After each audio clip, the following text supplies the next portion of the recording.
Hola, ¿qué tal? Buenos días, tardes o noche. Esta es una presentación para la materia de Derecho y Negocios. Mi nombre es Neftalí Gómez García. Actualmente estoy cursando el tercer cuatrimestre en la Universidad de Insurgentes. Esta materia es impartida por la profesora Leslie Guerra Becerra. Dentro del contenido estaremos viendo el estudio del derecho, la norma jurídica y las personas. También veremos cómo este tipo de conceptos al final tienen una relación entre sí. Pero empecemos. ¿Qué es el derecho? Dentro del estudio de derecho tenemos la definición de la palabra derecho, que proviene de la palabra directum, que quiere decir lo que está conforme a la ley, a la regla o a la norma. El derecho consiste en un conglomerado de normas y principios que buscan regular las relaciones humanas dentro de la sociedad cuyo cumplimiento debe ser velado por el Estado.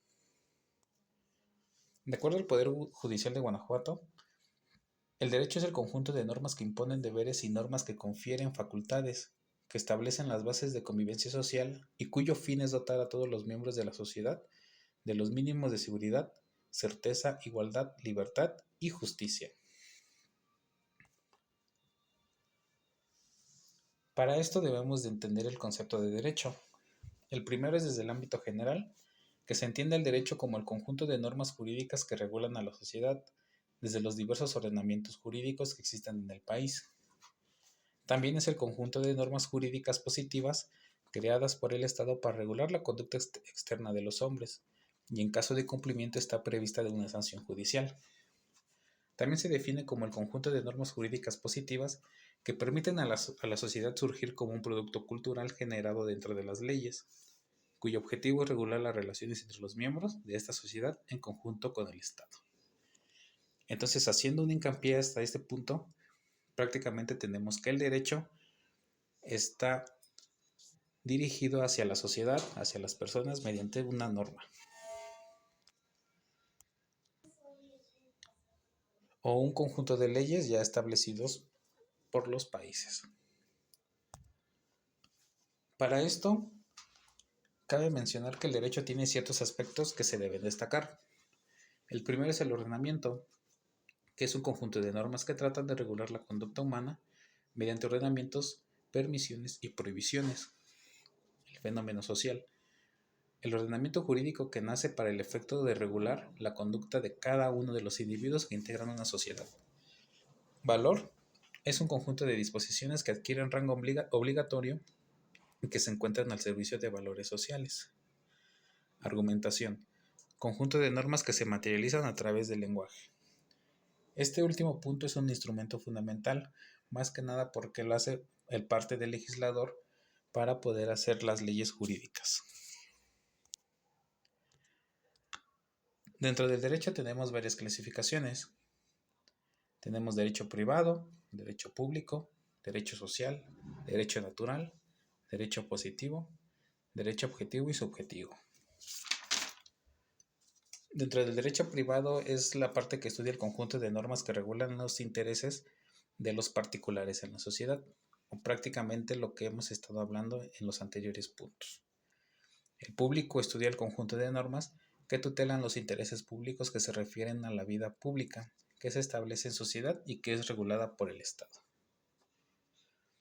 Pero al final de hacer este hincapié, vamos a ver lo que sería el derecho objetivo y subjetivo. ¿Por qué? Porque parece una de las partes muy importantes en la materia. ¿Qué es el derecho objetivo? Se establece como el conjunto de reglas jurídicas consideradas en sí mismas. Se denomina como el conjunto de normas que integran los códigos y que su actuar se dirige a los valores y objetos tutelados por la ley. Se atribuye como el derecho encargado de congregar el conjunto de normas que integran los códigos.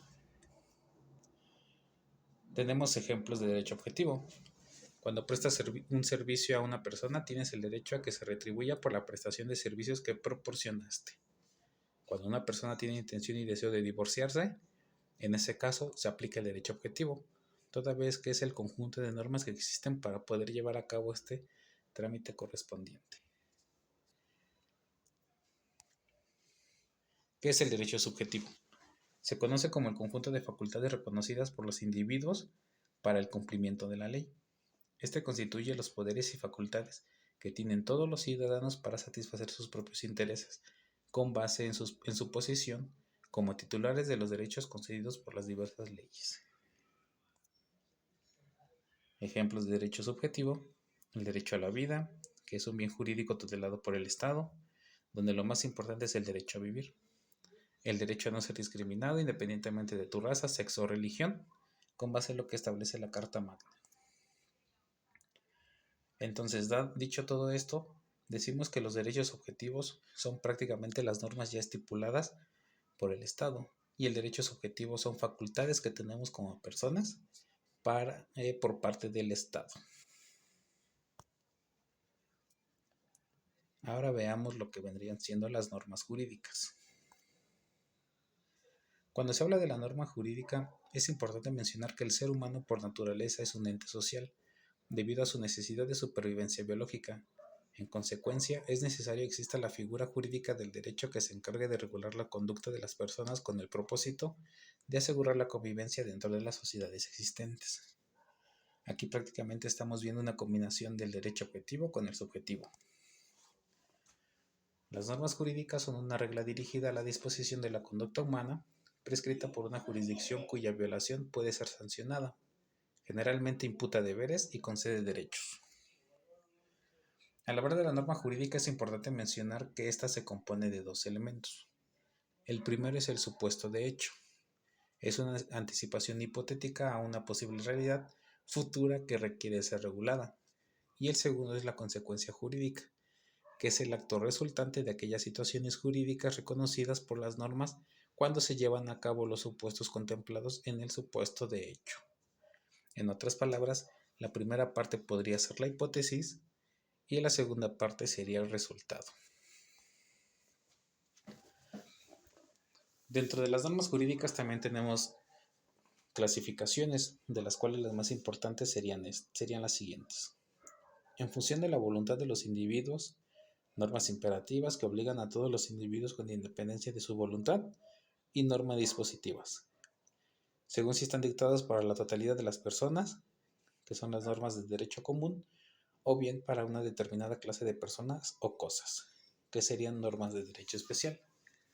Por el ámbito de aplicación, las normas pueden ser rígidas, solo pueden aplicarse en los casos contemplados sin ninguna matización, y de equidad, que permiten matización en función en cada caso concreto. En la primera de las rígidas aplica solamente directo a la ley, y de equidad dice que permite matización, o sea que se puede variar dependiendo del caso. Las características que tienen las normas jurídicas son: 1. Heterónomas, que son consideradas como tal porque la heteronomía de las normas jurídicas significa que quien inventa la norma es un ente distinto de la parte destinataria a ella.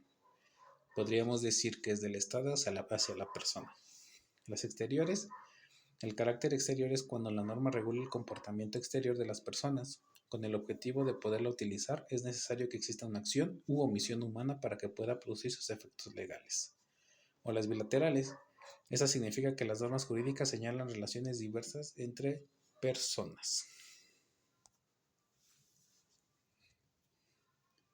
Muchas veces se puede confundir una norma jurídica con reglas de conducta, pero al final de cuentas vamos a ver que no son lo mismo mediante estas dos diferencias.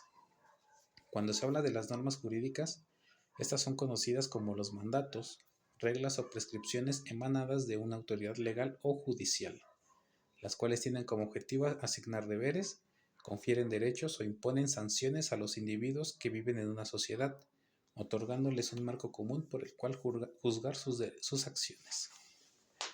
En el caso de las reglas de conducta, son las normas que rigen los comportamientos, actos y lo que nos rodean, toda vez que regulan la actuación de las personas entre sí.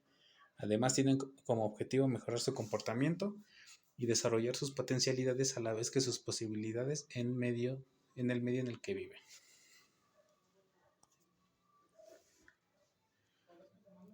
Ahora vamos a ver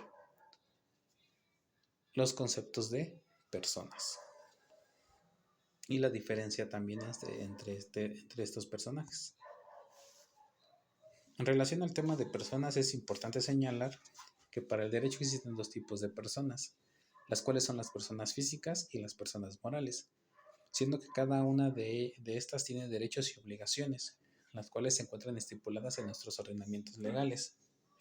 Como ya lo habíamos visto en nuestro primer punto, el estudio del derecho aplica totalmente para las personas físicas, pero también vamos a ver qué constituye a las personas morales. Cuando se habla de las personas es importante mencionar que se refiere a un ser con poder de raciocinio, es decir, que es una persona pensante por sí mismo, el cual posee conciencia sobre sí mismo y que cuenta con su propia identidad, tomando en cuenta que el ser humano es considerado como tal. Se considera que persona es un individuo que por sus características está habilitado para tener derechos y asumir obligaciones. Cabe mencionar que se contempla como tal a todos los individuos de la especie humana, cualquiera que sea su edad, sexo, estirpe o condición. Estirpe quiere decir prácticamente toda la descendencia que tiene o ascendencia de la persona.